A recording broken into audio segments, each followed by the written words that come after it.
Black board painting ఎలా black board painting ఎలా అని అంటే మనకు ఇక్కడ 3 రకములు కనిపిస్తుంది. ఆ 3 రకాల్లో మొదటిగా ఏంటంటే మనం ప్లైవుడ్ తీసుకునేసి ఈ ప్లైవుడ్ మీద ఈ రెడ్ ఆక్సైడ్ మనం ముందు పూసుకోవాలి. పూసుకున్న తర్వాత మనం ఈ బ్లాక్ బోర్డ్ పెయింటింగ్ని దీని మీద పూసుకోవాలి. పూసుకుని ఈ చెక్కతో చుట్టూ రీపర్ కొట్టుకునేది ఒక పద్ధతి. అంటే చెక్క మీద బ్లాక్ బోర్డ్ తయారు చేసుకోవడం అంటే మనమే సొంతంగా తయారు చేసుకునే పద్ధతి ఒకటి. రెండోది గోడకి వేసుకోవాలా. గోడకి పెయింటింగ్ బ్లాక్ బోర్డ్ పెయింటింగ్ వేసుకోవాలంటే మనకు సైజెస్ కరెక్ట్గా దాన్ని అరేంజ్ చేసుకోవాలి. అరేంజ్ చేసుకున్న తర్వాత పేపర్తో స్కాన్ చేసుకున్న తర్వాత దీనికి రెడ్ ఆక్సైడ్ వేసుకోవాలి. వేసుకున్న తర్వాత చుట్టూ బార్డర్ ఉండాలంటే పాఠశాలలో ఒక బేల్దారు ఒక కూలీని పిలిపించి ఆ విధంగా పైనంతా బీడింగ్ చేయడానికి ఒకరోజు వాళ్ళు కూలీ ఇవ్వాలన్నమాట. అంటే బేల్దారుకి 600, కూలీవాడికి 500 ఇవ్వాలి. అంటే 1100 మనకు అక్కడ నష్టం ఏర్పడుతుంది ఒక బోర్డు తయారు చేయడానికి. అలా కాకుండా ఇక్కడ మూడో రకం ఏంటంటే నేను సొంతంగా ఈ యొక్క 3 ఇంచెస్ సంబంధించిన చెక్కను తీసుకున్నాను. దీన్ని 4కి 4 2 సైజులు, 8కి సంబంధించిన 2 సైజులు తీసుకునేసి దీన్ని ఎక్కడైతే కావాలో అక్కడ మార్క్ చేయడానికి నేను ఈ యొక్క మిషన్తో దీని మీద ఇలా మీకు తెలిసిన మిషన్ దీన్ని కట్ చేసి దీని పైన ఇక్కడ అరేంజ్ చేయడం జరిగింది. తర్వాత అక్కడ నుంచి ఈ డ్రిల్ మిషన్తో పైన ఎక్కడి నుంచి దీన్ని డ్రిల్ వేయడం జరిగిందన్నమాట. దాన్ని డ్రిల్ తర్వాత ఇప్పుడు ఆల్రెడీ నేను వైట్ పెయింటింగ్ ఒకసారి ఇస్తున్నాను. ఇప్పుడు మీకు ఆ వైట్ పెయింటింగ్ కూడా దీనికి వేస్తున్నాను అనమాట. అంటే డబల్ కోటింగ్ ఇస్తున్నాను నేను ఇక్కడ. ఈ డబల్ కోటింగ్ అనేది మనకు బాగా ఇక్కడ అర్థమవుతుంది. దీని మీద ఈ డబల్ కోటింగ్ మీద నేను ఈ చెక్క పెయింటింగ్ లాగా మళ్ళీ దాన్ని ఇచ్చేస్తాను. తర్వాత దీని తర్వాత ఈ బ్లాక్ బోర్డ్ పెయింటింగ్తో ఇది మధ్యలో పెయింటింగ్ వేసేసి బ్లాక్ బోర్డ్ పెయింటింగ్ షాప్కి వెళ్ళి బ్లాక్ బోర్డ్ పెయింటింగ్ సంబంధించిన మెటీరియల్ ఏం కావాలనేది మనం చూద్దాం. దీంట్లో ఈ బ్లాక్ బోర్డ్ పెయింటింగ్ దీంట్లో మనం మామూలుగా ఏంటంటే ఇది ఏషియన్ పెయింటింగ్ సంబంధించిన పెయింటింగు. ఈ ఏషియన్ పెయింటింగ్స్లో మళ్ళీ అప్సరా పెయింటింగ్ ఉంది. ఇంకా చాలా చాలా కంపెనీ అన్ని రకాలు ఉన్నాయి మనకు. కానీ మనకు కావాల్సింది ఏంటంటే క్వాలిటీ కావాలి. క్వాలిటీ సంబంధించిన పెయింటింగ్సే మనకు చాలా ఇంపార్టెంట్. కాబట్టి నేను ఎప్పుడు పెయింటింగ్ వేసి నేను ఏషియన్ పెయింటింగ్స్ వాడుతుంటాను. తర్వాత అప్సరా పెయింటింగ్ కూడా ఉంది దాంట్లో. మరి ఈ పెయింటింగ్ దీంట్లో మనకేం రానంటే బ్లాక్ బోర్డ్ పెయింటింగ్ ఉంది. దీంట్లో మళ్ళీ రెండోది ఇచ్చి గ్రీన్ పెయింటింగ్ కూడా ఉంది. అంటే రెండు ఉన్నాయి, ఒకటి బ్లాక్ ప్లస్ గ్రీన్. కానీ ఇక్కడ మెయిన్ ఏం అంటే బ్లాక్ బోర్డుని ఎక్కువ వాడతాం. ఎక్కడ చూసినా మీకు 100% బ్లాక్ బోర్డ్ పెయింటింగ్తోనే అన్ని schools, college, engineering college, university అంతా బ్లాక్ బోర్డ్తోనే ఉంటుంది. ఒకవేళ ఇంట్లో మీరు వేసుకోవాలని బ్లాక్ బోర్డ్ పెయింటింగ్ వేసుకుంటారు. గ్రీన్ పెయింటింగ్ అనేది చాలా తక్కువ, ఎందుకంటే చాలా వరకు వాటిని ఉపయోగించట్లేదని చెప్పి దాన్ని ఆపేశారు.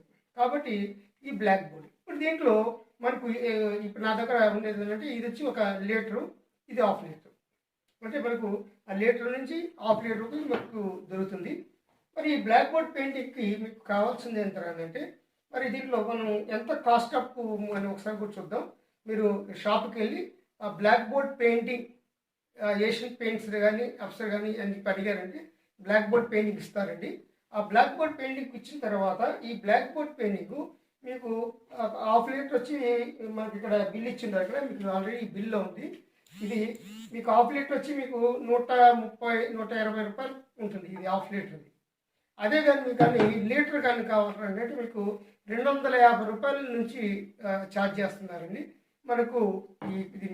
సరే, ఈ పెయింటింగ్స్ సంబంధించిన కాస్టే కాకుండా మనకు ఏంటంటే అక్కడ ఎన్ని బోర్డులకి బ్లాక్ బోర్డ్ పెయింటింగ్ కావాలనేది ముందు మనం క్యాలిక్యులేషన్ చేసుకోవాలి. ఎందుకంటే మీకు చిన్న చిన్న డబ్బాలు శాంపిల్స్లో రావు.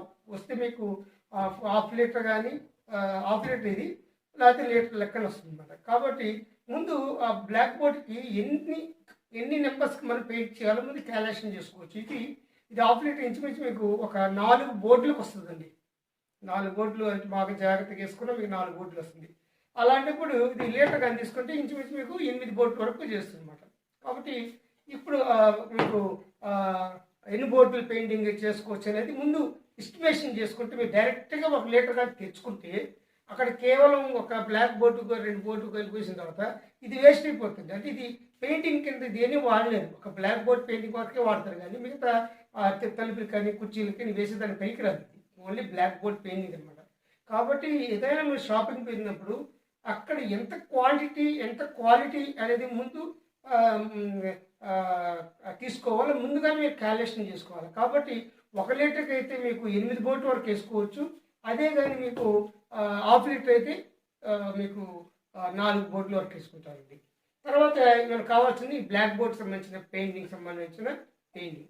మరి దీంట్లో ఈ బ్లాక్ బోర్డ్ పెయింటింగ్ దీంట్లో మరి మిక్సింగ్ చేసేదానికి మనకు ఒక ఆయిల్ కావాలి. దాన్ని ఏంటంటే ఇక్కడ టిన్నర్. యాక్చువల్గా టిన్నర్లో మీకు పైన లేబుల్ ఉంటుంది, టిన్నర్ అని ఇచ్చింటాడు దానికి కానీ కంపెనీ వాళ్ళు. కానీ ఇప్పుడు ఏంటంటే వీళ్ళు ఏం చేశారంటే వాళ్ళే లోకల్గా ఈ ఆయిల్ని సేల్ చేస్తున్నారు. అందుకని ఇది టిన్నరు. ఈ టిన్నర్ కాస్ట్ ఇంచుమించు మీకు 90 రూపాయలు చేస్తారండి. 80 రూపాయల నుంచి 90 వరకు ఉంటుంది. ఇది నేను లీటర్ తెచ్చుకున్నాను. ఈ లీటర్ దేనికి తెచ్చుకున్నారు అంటే ఈ యొక్క దీన్ని మిక్స్ చేసుకోవడానికి ఈ ఆయిల్ చాలా ఇంపార్టెంట్. ఇది దీనికి ఇంపార్టెంట్. రెండోది వచ్చి మన బ్రషెస్ పని అయిపోయిన తర్వాత క్లీన్ చేసుకోవడానికి మన హ్యాండ్స్ క్లీన్ చేసేందుకు ఈ టిన్నర్ కంపల్సరీ. అంటే మనకు ఆయిల్ అనేది ఈ యొక్క పెయింటింగ్ గడ్డగా ఉన్నప్పుడు దీన్ని మిక్స్ చేసే కొన్ని మీరు పలచగా ఉంటుంది. బోటుకు మీద పూస్తూ ఉంటాము, కొద్ది కలుపుకుంటుంటాం. మరి బ్రష్ క్లీన్ చేసేది కూడా ఇది చాలా ఇంపార్టెంట్. ఓకే, కాబట్టి మనకు ఈ ముందు పెయింట్ చెప్పాను, తర్వాత మీకు టిన్నర్ గురించి చెప్పాను. టిన్నర్ కాస్ట్ మీకు కూడా 80 నుంచి 90 రూపాయలు ఉంటుంది మీకు చెప్పాను. మరి మూడో వరకు చేయలేకనే మీకు ఇది బ్రష్. ఈ బ్రష్ ఎంత అంటే 2 ఇంచెస్ 4 ఇంచెస్ అంటే ఇక్కడ నెంబర్ పెరిగే సైజ్ ఇలా పెరుగుతూ ఉంటుంది. కాబట్టి ఇక్కడ ఏం గమనించండి, ఇది ఈ టిన్నులో పోయేదానికి చూసుకోవాలి. మన బ్రష్ పెద్దదిగా ఉందని చెప్పి త్వరగా ఫాస్ట్గా చేయడం అనేది కాదు ఇంపార్టెంట్. ఈ బ్రష్ దీంట్లో మునుగుతుందా లేదా అనేది చూడాలి. ఎందుకంటే ఇది 2 ఇంచెస్ ఉంది, 1.5 ఇంచెస్ కూడా చిన్నది కూడా ఉంది. కాబట్టి మనకేంటంటే దీని లోపల నుంచి మౌత్ పోయేదానికి బ్రష్ లోపలికి తీసేదానికి ఈజీగా పాసిబుల్ ఉండాలి. కాబట్టి ఈ బ్రష్. కాబట్టి ఈ బ్లాక్ బోర్డ్ పెయింటింగ్ కావాల్సిన ముఖ్యమైనది ఏంటంటే 3. ఫస్ట్ పెయింటింగ్స్ మంచి కంపెనీ తీసుకోండి. కంపెనీ తీసుకుంటే మీకు క్వాలిటీగా బాగా నీట్నెస్గా ఉంటుంది. ఆ తర్వాత నెక్స్ట్ 1 దీన్ని కలపడానికి టిన్నర్ నెంబర్ 2 టిన్నర్ అనేది మనకి కావాలా. ఆ తర్వాత మనకు ఈ బ్రష్ అనేది 2 ఇంచెస్ బ్రష్. ఈ బ్రష్ ఏంటంటే దీనిలోకి ఫ్రీగా పోయేటట్టుగా ఉండాలన్నమాట. కాబట్టి ఈ 3 మనకు చాలా చాలా ఇంపార్టెంట్. కాబట్టి ఇప్పుడు మనం ఏం చేయాలంటే పెయింటింగ్ ఎలా అనేది మనం ఓపెన్ ఎలా చేయాలనేది మీకు చెప్తాను. ఇప్పుడు మీకు ఈ పెయింటింగ్ ఏంటంటే ఇక్కడ చూడండి, ఇక్కడ ఆల్రెడీ ఇక్కడ దీన్ని ఓపెన్ చేస్తున్నాను, మీకు చూపిస్తాను చూడండి. ఇదంతా ఏంటంటే ఎండిపోయింది. అంటే ఎండిపోవడం కాదు, అది లోపల గడ్డగా చేరిపోతుందన్నమాట. అంటే కొన్ని రోజులు పెట్టినా ఆటోమేటిక్గా ఇదంతా కిందకి వెళ్ళిపోయి ఒక గడ్డగా ఫామ్ అయిపోతుంది అనమాట. అంటే అప్పుడు ఏం చేయాలంటే మనం కొత్తగా ఉండేటప్పుడు ఈ బాక్సెస్ కొత్తగా ఉన్న ఈ బాక్సెస్ మనం ఓపెన్ చేయక మునుపు దీనిని బాగా షేక్ చేయాలి. బాగా చాలా సేపు షేక్ షేక్ చేస్తుంటే లోపల మీకు ఏమవుతుందంటే అంత మిక్సింగ్ అవుతుంది.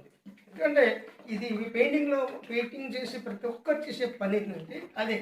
మామూలుగా శాంపిల్ అయితే ఒక 5 నిమిషాలు తీసుకున్నాను. ఇది ఎక్కువ షేప్ చేయాలి. చాలా షేప్ కానీ చేస్తే కానీ లోపల ఉన్న గంట మిక్సింగ్ కాదు. కాబట్టి ఇది బాగా బాగా బాగా బాగా బాగా ఎంత బాగా మీరు షేక్ చేస్తే మంచిది. కాబట్టి బాగా దీన్ని షేక్ చేసిన తర్వాత ఇప్పుడు దీన్ని ఓపెన్ చేస్తాం. ఓపెన్ చేసేటప్పుడు కూడా మనం ఒక సిస్టమ్ని ఫాలో చేసుకోవాలి. కాబట్టి ఇక్కడ దీన్ని ఇక్కడ పెట్టిన తర్వాత మనం పైన దీని మీద దుమ్ము లేకుండా చూసుకోవాలి. ఏదైనా ఒక పని చేసేటప్పుడు అది అందరికీ మెచ్చేటట్టుగా నీట్గా మనకు ఉండేట. కాబట్టి తర్వాత ఒక స్క్రూ డ్రైవర్ తీసుకున్నాను. ఈ స్క్రూ డ్రైవర్ తీసుకున్న తర్వాత ఈ స్క్రూ డ్రైవర్ని దీన్ని ఓపెన్ చేస్తున్నాం. ఈ ఓపెన్ చేసేటప్పుడు మనం టెక్నిక్గా ఓపెన్ చేయాలి. ఎందుకంటే మనం ఎక్స్ట్రాగా చేస్తే ఆ మూతకంతా మళ్ళీ ప్రెస్ చేసినప్పుడు ఇది సరిగ్గా పడదు. కాబట్టి మనం ఏం చేస్తాం, అక్కడ దీన్ని ఈ విధంగా మూతని ఓపెన్ చేస్తాం. ఈ ఓపెన్ చేసేటప్పుడు ఓపెన్ చేస్తున్నాం. ఈ ఓపెన్ చేసేటప్పుడు చుట్టూ కొద్దిగా లేపుకోవాలి. ఎందుకంటే ఒక్కసారిగా దీన్ని లేపడం పాసిబుల్ కాదు.